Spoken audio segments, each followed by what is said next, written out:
Purpose Highway is a space for discussions that drive connections toward people's highest purpose to build a better self and a better world. Join me for Season 1, where I start to uncover stories of entrepreneurs and thinkers that are making an impact. I'm your host, Scott Mason, and enjoy today's episode. Hello, everybody. Welcome to another episode of Scott Mason's Purpose Highway podcast. And racing down the highway with me today, in the front seat by my side, is Margaret Barrow. Margaret is the founder and CEO of It's Nola, some great vegan granola snacks that we're going to talk about and y'all are hopefully going to need to taste by the time this show is over. She is also a professor of English with the City University of New York. But Margaret, before we talk about all of that exciting stuff, I heard through the grapevine that this is not your first act in life, that you have had other careers before this. Talk to us a little bit about the little girl that you were once upon a time. Did you dream that you would one day be a granola entrepreneur when you were a child? What happened? Hi, Scott. My dream when I was a kid was that I was going to be a veterinarian. Oh. I loved animals. What was your favorite animal? My favorite animal, I grew up on a ranch, so my favorite animal was my horse. Oh, what was its name? Partner. Oh, that very descriptive name. Yeah, very descriptive name. I had another horse, Ginger. Aw. Yeah, so it was interesting growing up on a ranch and wanting to be a veterinarian and take care of animals. You know, I really thought that's what I would do in my life. Well, I have to tell you something. The worst thing that ever happened that killed my dream was a veterinarian asked me to come and intern, and she was actually conducting surgery, and she said, "I see your eyes. You have tears in your eyes. Oh. It's not going to work out." He said, "I'm sorry, it's not going to work out." Oh. You know, we're not always meant to do the things we want to do. Yeah, I hear you. Wow. And so then what happened next? Well, she then said, why don't you just come back? Because I was crying. She said, why don't you come back? And we're going to remove this tumor. And I actually got very ill and had to leave. I was You're like, kidding. And she came out, she was like, that's it. It's over. You have no hope. You know, so I was like, I went home and my sister was like, what happened? I said, well, next. I was like, it's okay. You know, I had to really think about it. It's true. It's like when you come to a realization in life, even at that young age, Yeah, knowing full well that it's like meeting that moment and knowing full well that this was not where I was supposed to go. Yeah. That was powerful. That was a powerful moment in my life. It's interesting because the theme of this podcast is, as you know, connection to purpose. Yes. A lot of times, and we'll talk about this with you in greater detail as the podcast proceeds, but we talk about connection to purpose in a positive sense, but we don't as frequently discuss about disconnection from purpose or the difference between understanding what you want to be, want to do, what you think you feel connection with, and what it might not be. Sort of what some people call the act of doing something as the undoing of it. Talk to me a little bit about your thoughts on that. Well, the act of doing something and the undoing of it, I believe that, you know, when we think about the undoing, we then get focused on the failure of it. Mm-hmm. You know, there's this idea that failure is bad, but the undoing of something is not a failure, right? It's a recreation of something new, a greater opportunity to find your purpose. Yeah. When realizing that this was really not the road you were supposed to go down. but you were supposed to get here in order to seek that purpose and find it. So I do think that that's so important, but recognizing it, not feeling like you're falling flat on your face. Yeah. I think it's easy to feel that way. Yeah. And then not have the strength to get up because you put so much energy and hope in that one act of doing, and the undoing of it means, okay, now you're a failure. Now what? And you can even wrap your whole identity into it. Oh, absolutely. Absolutely. That's something that, we see all the time, that we experience ourselves, the idea of, for example, I thought I was going to be a broadcaster, a sportscaster. I knew so much about sports. I grew up with sports. I have brothers. Oh my God, I played football. I mean, I loved baseball. I loved it so much. I memorized all the NFL players and, their stats. And then I was told, this was back in the 80s. I was told, ain't gonna happen. We don't have women. Mm-hmm. That was a period where you just didn't see women. Who was the woman? Kennedy. Do you remember her? The black woman, Kennedy, sportscaster, beautiful, gorgeous woman, knew everything about sports. And I don't know what happened to her. Yeah. She was that one person, one female. Yeah. And so when I realized that was not going to happen, I was like, it's okay. It's all right. Okay. It's not going to happen. There were too many doors closing all the time. Right. And I had, trying to figure it out, because you can have a purpose in life, or you think you have a purpose in life. And as much as you move forward, the doors keep closing on you. Yeah. Right. And it's like all those obstacles that are in the way, and trying to figure out a way to get around the obstacles.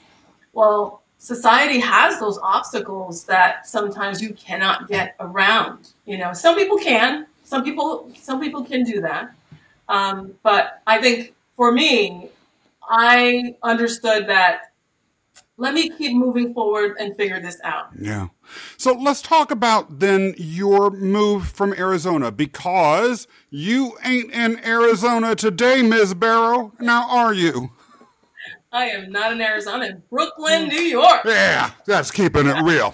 What on earth happened? How did the girl from Arizona end up in Brooklyn of all places? Oh my gosh, it's so interesting.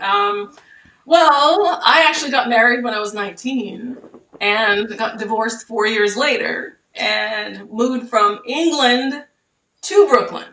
So, huge cultural change. But when I came to Brooklyn, what's really amazing is that I had lived in Brooklyn. I lived in New York, not too far from the Hells Angels, in fact. Really? And we lived on the same street. And they liked me. Did you wear some kick-ass leather jackets? Yeah, of course I did. I had a heavy leather jacket. I was going to say. And we'll talk about that transition on another day, or maybe later in this episode.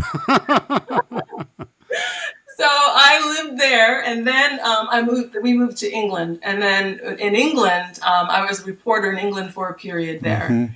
I feel like I've had so many different careers. Yeah, and talk to us a little bit about that career. Like, how did you end up being a reporter? How did you end up in England of all places? And what was it like? How did that trajectory play out for you?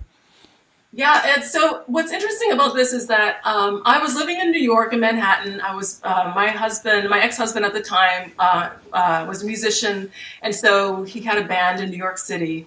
And then he ended up getting a gig in England. So we left Manhattan, went over to England, but before we left, I actually got a part-time job at ESPN working for the CEO. And the CEO loved me. He really, thank goodness. And it was because we had wonderful conversations about literature. That's what it was. Wow. We had amazing conversations about literature. And he said to me one day, I know you're moving to England, and I know you have a background in broadcasting. What can I do for you? And I just looked at him like, what? This man is asking me? He said, listen, I know the CEO, and I can give him a recommendation that you go and at least interview for Star. What was it? Star TV. Star TV, of course. Anyone that's been to England knows forever, Star TV. Right? I think Rupert Murdoch owned it at the time, Yes. if I remember correctly. Right, that was his station. So he gave me a recommendation. I went and interviewed, and on the interview, during the interview, I was told, we would like to hire you. And I didn't expect that. I just thought I was going to go to the interview. It was going to be fine. And then I got hired. I go to the set, and this is what I heard. So here's what we want you to do. We want you to report on soap operas in the United States. They are 3 years ahead of us. So you already know all there is to know about soap operas. Mind you, I had never watched a soap opera in my life. So you're saying basically they looked at you and were like, yeah, female, right, soap operas, American, she must be an expert on all of them. Right, exactly. I panicked. I called everybody I knew in America. I was like, do you know what's happening on All My Children? And 3 years worth of did you know? Right. It was, oh my goodness. It was, I at one point I was on set and I was asked a question by the host. He said, so what do you think about Prince wearing high heel shoes in his bedroom? And I could feel my whole body sink because I really wanted to say, who gives a shit? Thank you. That's his business. That's his business. And what I ended up saying was, I really haven't spoken to him today. I walked off the set and never returned. What? Whoa. You're serious? I couldn't do it. I said, I can't. This is not me. I don't want to talk about these people like this. That's their private life. I don't want to do that. Were you scared when you did that? Because, look, I've left jobs without another job before. And when I tell people about that, usually their reaction is something like, inside I can see their mind sort of saying, he's insane. Or they're like, they sweetly say, are you sure you want to do this, Scott? I wasn't afraid. I should have been, right? I should have been afraid. But I felt so strongly about not being in that place. It just didn't feel like I was supposed to be there. Yeah. I think in life, when you're supposed to be in a certain place or space, right? It was so uncomfortable to me. I knew that I could not live or rest in that place. It would destroy me. Yeah. If I had stayed there. Yeah. Right? So I just didn't. I just couldn't do it. And so I walked out, went home, and my husband was like, so what happened today? And I said, well, I have no job. Yeah. Smiles and roses thrown in your direction. He was like, oh, okay. I said, you're going to have to play an extra gig tonight. So talk to me then about your transition to the next phase. Oh, wow. So from there, I got a divorce. So Because of the job situation? It sounds like that's the connection, but no. No. It wasn't. It was, we were very young, very young, very needy people who loved each other, but I think that we were just we couldn't grow together. Yeah. It was impossible for us to grow together because we had such different needs. I wanted to go to college. I wanted to be educated. I understood the value of college. Being in England and walking, jogging the streets and trying to figure out, what the hell am I going to do with my life? Yeah. And realizing I had nothing really to fall back on. I realized being in front of the camera that I didn't want to be that broadcaster anymore. That wasn't what I wanted to do. And but I knew that I loved to read. I absolutely eat books. Mm-hmm. I love to read. So I said, I want to go to college. Came to New York, met an Englishman in New York, and married him. A common theme. A certain place. Right. And then I said to him, I was actually going to college at the time I met him. And I remember him saying to me on our first date, he said, you're a strong woman. I just want you to know something. I want you to know that no matter what happens in your life, I will be your pillar. Mm. And it was our first date. And I had never heard anyone say something like that to me. I've always had to be a strong woman. Yeah. Always had to be strong. As a child growing up in foster care, I had to be strong. So for someone to say that to me, I was just like, it really just like knocked the wind out of me. I was like, wow. Yeah. Okay. Yeah. And then the next thing he said, will you marry me? I was like, no. Yeah. But it was just, getting that, having someone say that to me really made me realize that I needed that. Yeah. Yeah. Let's step back a little bit, because I think that these sorts of components of people's stories can be important to overlook, but they need to be explored, because in the case of a lot of very successful people I know who are in the entrepreneurial space, there has been a common theme of some challenges in childhood that they've overcome that's given them the drive and the will to be able to face obstacles, step out of their comfort zone, which is a theme that during our pre-interview discussions you explicitly stated that you could relate to, and then go above and beyond what anyone might have imagined for them. You were in foster care. Talk to us a little bit about that. I went into foster care when I was 2 years old. I was actually born in Syracuse, New York. Mm. And I came from a big family of 10 kids. My mother had her first child when she was 13.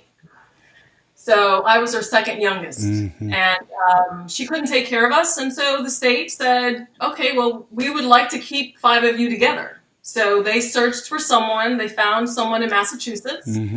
And she said, I'll take all 5.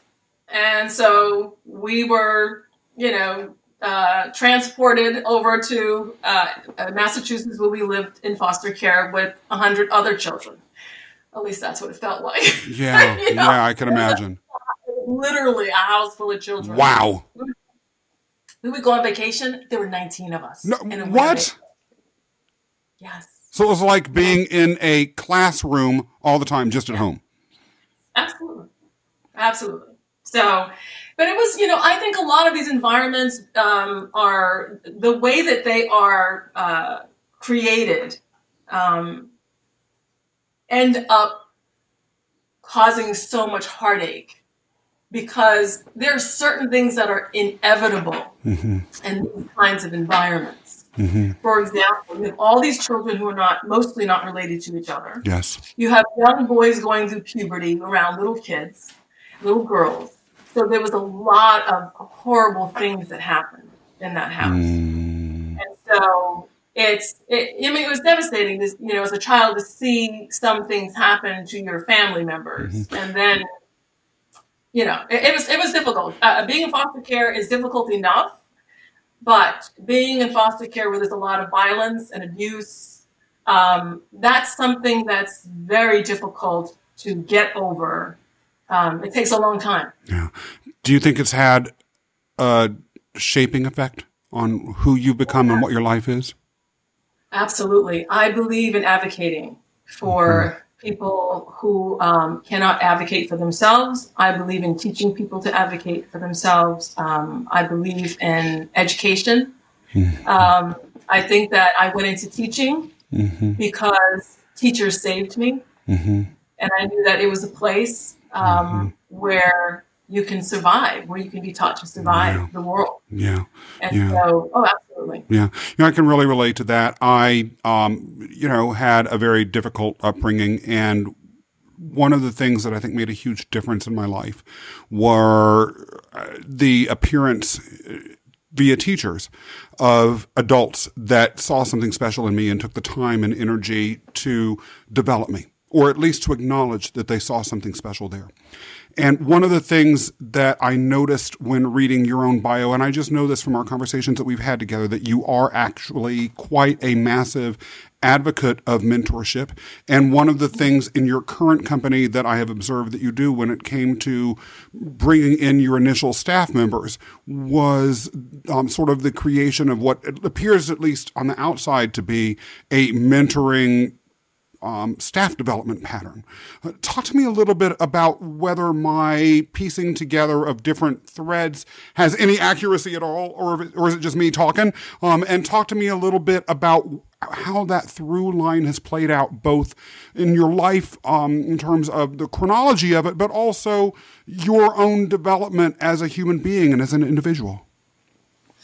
So you're absolutely right that the mentoring is, I always say to my students that, when you look at analyzing a text, it's like a vein down the text, right? So my life, if you look at my life, the vein is mentoring.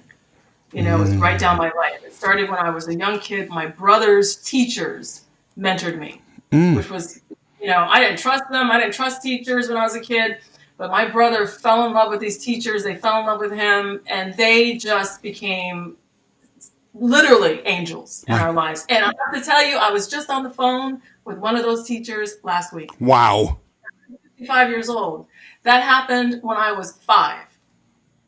So to still have those people in my life is just a testament to the importance that mentoring has had in my life. Yeah. So in looking back and forward, I would say that as I moved forward through my life, and those special teachers saw something in me and really made me look within, to not look outside yourself and judge yourself by what's outside, the environment that you live in. One of my English teachers in 8th grade said, that's not you. That environment is not you. You don't have to accept that. Mm-hmm. It's within you. What do you want to do? Who do you want to be? And then that environment starts to change. Mm-hmm. He said, you're not stuck here. Don't think of that way. He says, that's not how life works. You don't have to be stuck here. You have to figure out the internal part of this. You have to think about that. You have to work on that. Right. He said, but first thing is that you have to love you. Right. And so that he used to travel 30 miles to come teach me guitar. But it wasn't just the guitar, right? And learning the guitar. Mm-hmm. It's that teaching someone the value of love, of loving oneself. And that's what I learned from him, that I needed to do that. Would you describe that foster care environment that you grew up in as loving? No. It was toxic. It was very toxic. And you know what? One of the hardest things to do for me was, as I got older, I did go to my foster mom when I was in my 30s. And I said to her, I forgive you. I forgive you.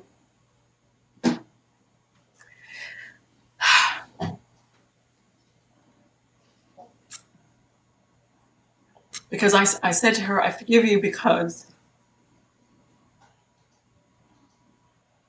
you can only live and operate within your own limitation. Mm. And as an adult, I recognize that. Mm-hmm. And I know that's not who you are today. Mm-hmm. And that was hard. Mm-hmm. And she said, thank you. She said, thank you so much. And I said, I love who you are today. I said, but you were really messed up. Mm-hmm. I was like, you were really messed up. You messed up a lot of people. And I started going to therapy. Because I really wanted to, one of the things I recognize that's so important and in growing into the person that you are meant to be, that you will become, because we'll continue to become that person until we're gone, and then that's it, right? Yeah. But is that it's so important to forgive yourself and to allow the child, when I allowed the child, the broken heart, the child with a broken heart to feel, like when I allowed that, because I had to allow it. Yeah. I realized that I wasn't allowing that to happen. Yeah. But when I did, I just felt so free. Yeah. I felt like this person has no power over me anymore. Yeah. Yeah. So, Yeah. and the mentoring from that came from the next person that entered my life. You know, I always feel like there's always someone stepping in. You know, I feel like, you know, the universe understands that I need those angels. You know, I don't care how old I get. You know, I need those angels. I need them in my life. I need their guidance. Is it something that you have learned to look for? I have not looked for it at all. I don't believe that looking for it makes it happen. I think not looking for it, not looking for it makes it possible. I think if I look for it, then I can actually limit it, right? I can determine, okay, so I want this kind of person, I want that kind of person, because I don't know. It might be a man, it might be a woman, it might be trans, it might be, you know, I don't know who it's going to be. Yeah. And so I shouldn't be looking for it. Yeah. But when it happens, to accept it. Yeah. Margaret, you went to college. You studied English. Talk to us about what happened next. I started college, and because I wanted to read, I decided that the only I have to go back a second and appreciate something. When my foster mother took us to Arizona, what that did was it put us in a space where we were living like pioneers. Literally, no running water, no electricity, 30 miles away from the nearest town. What? I'm sorry. Literally, no running water? No running water, no electricity. We had to go and get firewood during all kinds of weather. And we lived in Arizona where winters were real winters where you could get frostbite. It was that cold in the winter. I just got to ask, what was going on? Was it just that it was a ranch and then that's just the way it was in ranches in the 20th century in the United States? We had no point of reference. We literally had no point of reference. You know, I was 10 years old. I just turned 10 when we moved to Arizona. And at that point, she drove a Winnebago onto 108 acres. Do you know what that looks like in the desert? Nobody around. I was going to say, I'm even afraid to imagine. I'm just seeing, you know, a cactus on the horizon somewhere and a rock. You know, maybe a lizard. And it sounds like tarantulas, cows. Jeez. You know, it's like, yeah, we walked. That's where I grew up. That's literally where I grew up. But here's the thing. There's something I need to honor her for, and this is it. That while I hated being out there in that desert with the sand, we didn't have television, right? So we read. Every single one of us is an avid reader. Wow. Even today. Every single one of us. And I used to compete with her because she would go to the library, the local library 30 miles away. She would then take out a box full of books, crime novels. And the two of us would go at it to see who could read them first. Who could get through all of them. Wow. You know? So that's where my desire to read and my desire for literature was born out of that. Amazing. So after you left college, you went into a new phase of your career and talk to us a little bit about the path between that and becoming an English professor. Let's see. So I went to college because I came to New York and I modeled. Someone walked up to me and said, "Hey, we think you should model." And I was like, "What?" So, so again, there's a lot of points during this story where I have to stop and get clarity here. This really happened? This isn't just something they talk about on America's Next Top Model. You were walking down the streets in New York City and someone came up and said, you know, that's never happened to me. And it never will. But anyway, tell us more about that. I remember being in Midtown, I was working a temp job, and this woman came up to me and she said, "Here's my card. I really think that you should model." And then she walked away. And I thought, okay, this is crazy, and then I went home and spoke with my husband, who's like, maybe there's something there.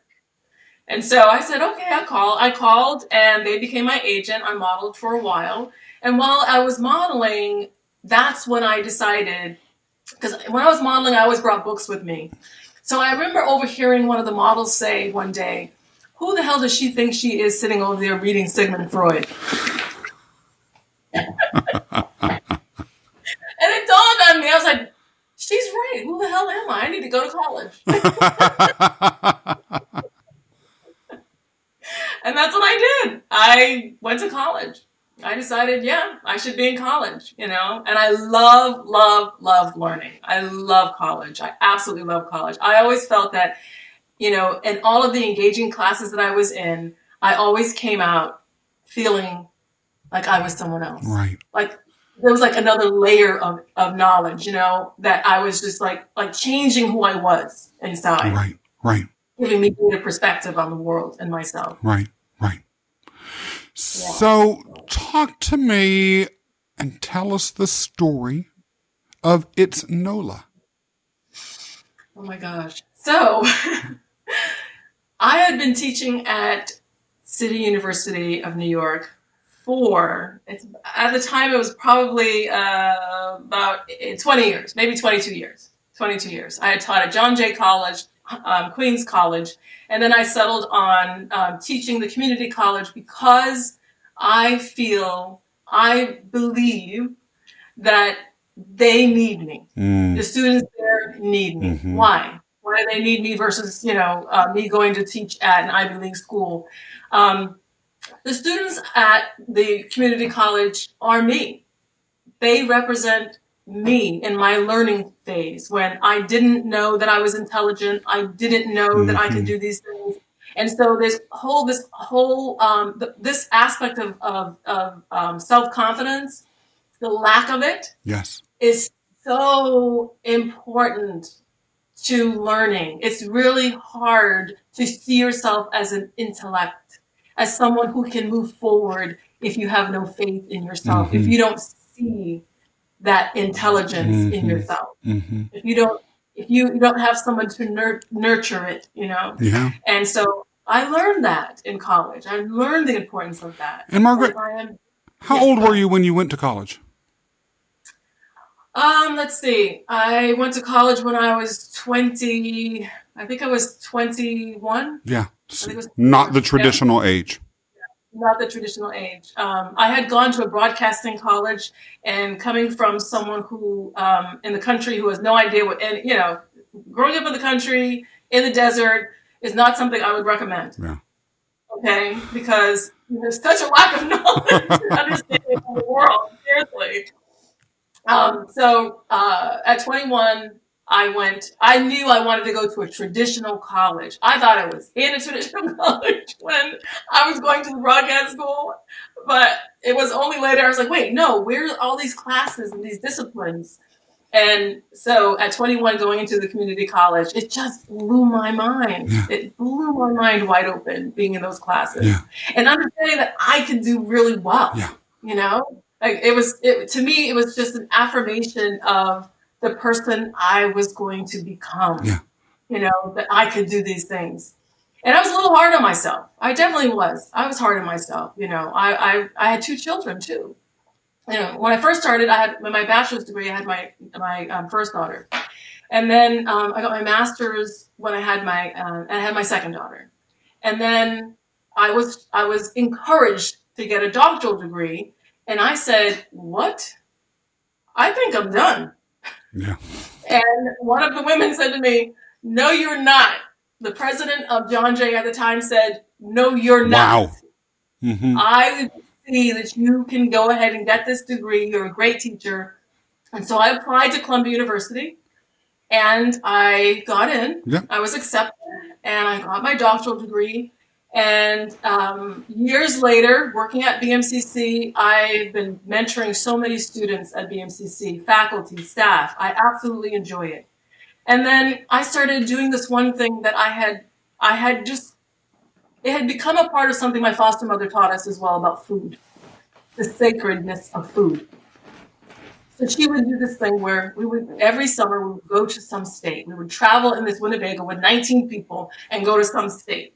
And so what we would do is take all of the food that we had in the cupboards and we would go to an orphanage and she would just offload all of it. Wow. And she would then share a meal with them. Wow. And it was that, it resonated with me, it just stayed with me, the fragments of joy, right? So these are these fragments of joy that, I seem to have held on to, and I'm glad that I have. Mm-hmm. Because when I became a professor, that's what I started doing, is feeding my students, like this of food. And so building, when I became a vegan after being a vegetarian for 40 years, I started saying to my students, okay, now I'm going to make vegan food for you. Mm-hmm. And so I started bringing in vegan food, and then I started making granola. Originally, I started making granola. I was going through menopause at the time and eating like a snack monster you wouldn't believe. I was eating like a crazy lady. I'm telling you, it's like slim, and then 15 pounds later, I was just like, no. And I became a vegan after watching What the Health. That was my 50th birthday gift. And my whole not my whole family, because my oldest daughter, she fell asleep. She's like, I'm not watching because I'm not giving up meat. And so, once I became a vegan and I started making my own snacks, then I started bringing them to class. And then my students who were eating junk food, I said, let's just try it. Replace the junk food for the snacks, right? The healthier snacks. So they started doing that. And I had 10 different recipes, 10 different flavors, and I would just rotate them and bring them in. And then I started asking for more and more of these snacks every day because I'd give them a few, just like a handful. And then all of a sudden, those little snack bags. Yeah. And then, months later, the bags are getting bigger, right? No, now they're coming with their own bags. Okay.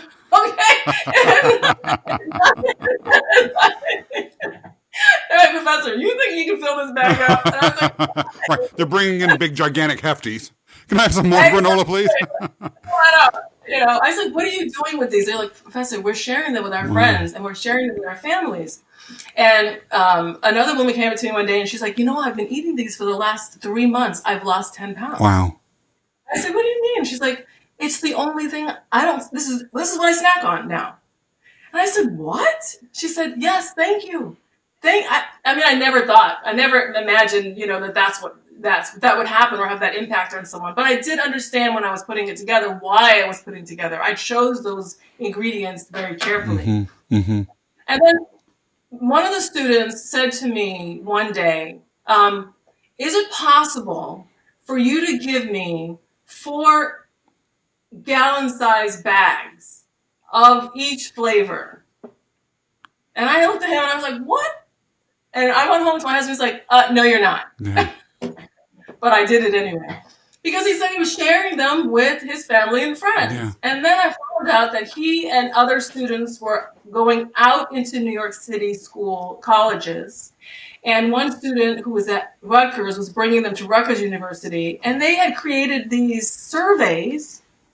And they were giving them out to students and having students fill out surveys. They came to me one day with these surveys and they said, okay, open up. And they put them on my desk and I said, open up the folders. And I looked at them and I said, well, what is this? And they said, well, we decided that you should start your own business.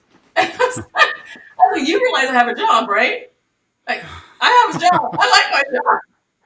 Like, no, Professor, seriously, you always said to us, when doors of opportunity are open, we should never close them. And so they were saying, it's important for you to understand that this is an opportunity. Thousands of people have tried them already. And there's not one here that says that they didn't like it. Yeah. And it touched me, because when you mentor students and you're on this one end, it's like, it's amazing to be on the other end of students believing in you. Well, and that company, it's Nola, has taken off. Talk to me a little bit about the concept of moving beyond your comfort zone, connection with purpose, and the trajectory of that company, both in the recent past and in your future. It's Nola. I believe that you can't be shifted in life unless you're ready to be shifted. And so the path that I was on was a path I was leaving, but I just didn't know. So when my students encouraged me to do this, and I went and asked a lawyer if I could marry the idea of creating healthy vegan snacks with providing some financial support for community college mentoring programs, and he said absolutely. That was it. That's my big why I want to do this. You know, I definitely have benefited greatly from these mentoring relationships, and I want to pass that forward. Legacies of wealth are not always just about the money that you earn. Legacies of wealth is how you influence and touch other people's lives so that they can grow and that they can give back. So I believe that that's the legacy that I'm supposed to be building. You know, so it's Nola is that vehicle in order to do that, but in multiple ways, right? So it is the mentoring, but it's also in the Black community where there's so much illness because of sometimes the poor health choices in terms of food, right? And there are food deserts in many places where there's poverty. I do think, and that's something in the future I would like to address. But right now, I want to do the best that I can to provide the healthiest snack, because 4 to 6% of us are snacking. 96% of us are snacking 4 to 6 times a day, and that's a heavy burden on us, right? So it's Nola is meant to impact one's health by providing the healthy snacks that are not going to burden the body. Right. That are going to help us grow. So I look at it like this, Scott, that when people eat our product, I want them to understand that we are people who do care about your health. We care about our health, but we also care about your health. That's why it was created. And we want you to know that, when you invest in us, you invest in you. With all of my heart, I want people to understand that that's important. Above all else, that's important. We want people to be healthy. Margaret, I have eaten more of these snacks than I probably should admit in public, but I don't apologize for that. It's part of my purpose, eating your snacks. And I have to say that, I owned another business for a while, and you gave us those snacks to sort of give out as gratuities for our clients. And, they received universally rave reviews. We gave them out to a TV station that was featuring that company in a spot, and they ended up contacting you and interviewing you for that show. I mean, these snacks have been all over the place. How can people who are listening to this or watching this and hearing all about this deliciousness find these snacks, it's Nola, on the web? And how can they find out more about you? Thank you, Scott. It's so funny, making sure that you have as much as you need is what I do. So I've always done now, especially the chocolate. We came out with our 3 flavors, luscious cranberry coconut, sassy mango masala, lush and decadent chewy chocolate. And let me say, I thank the students who I've mentored, who are the people who name our product. They name the product. Yes. But you can find you can actually purchase our product on Brooklyn Granola at NYC in the next week or so. Perhaps when this is aired, we'll already have launched our new site, which is itsnola.com. I'm so excited. And we ship all over the United States. And we're getting orders from people all over the United States. We just filled an order of 225 luscious cranberry coconut, 225 sassy mango masala, and 75 decadent chewy chocolate to go to San Francisco. I'm nice. Yes. I might have to book a flight just to see that. Margaret, it has been a pleasure. Oh, and how can people find you before I go on? How can people find you on social media or on any other platforms that you might want them to take a look at you on? Sure. If you want to find out more about me personally, you can go ahead and look on LinkedIn, Margaret Barrow on LinkedIn. You can also find out about me on Instagram, the company. We are Nola Snack, no S, Nola Snack. Also LinkedIn, Nola Snack. Facebook, Nola Snack. And when you try our product, please go to Google and leave us a review because that's how we grow.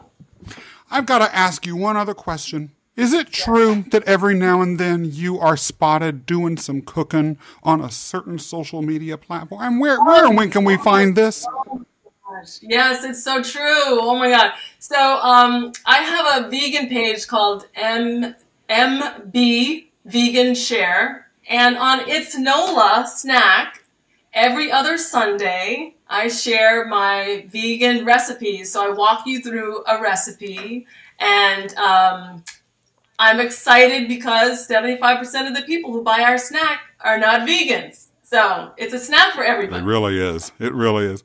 Margaret, thank you so much. It has been a true pleasure taking a ride with you down the Purpose Highway today. And for everyone else, we will see you next time for another trip down that road. Thank you. Okay, thank you. Thank you for listening to today's episode. Join our community today at purposehighway.com and subscribe to get notified when new episodes go live. Scott Mason, checking out.